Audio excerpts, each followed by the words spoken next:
যা করছেন বাড়াবাড়ি বেশি হয়ে যাচ্ছে। যা হচ্ছে তা বাংলাদেশের জন্য ঠিক হচ্ছে না।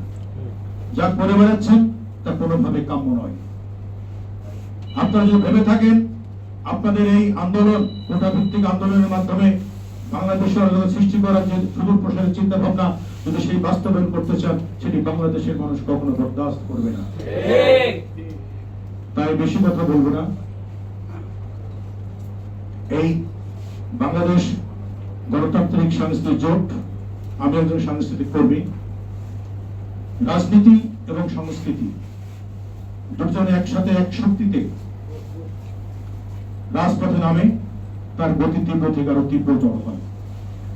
বাংলাদেশ স্বাধীনতা যুদ্ধের সময় লক্ষ্য করেছি, আমরা প্রতিনিয়ত শুনি মুরব্বীদের মুখে বিনা অস্ত্রে দেশ স্বাধীন হয়েছে।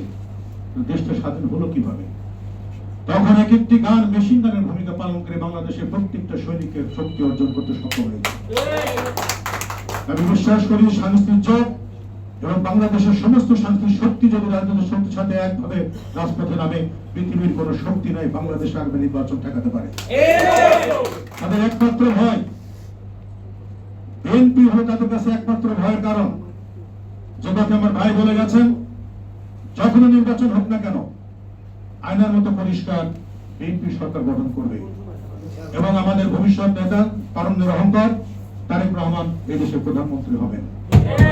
এই আতঙ্কে, এই ভয়ে তারা ব্যস্ত হয়ে গেছে কিভাবে নির্বাচনকে বানচাল করা যায়।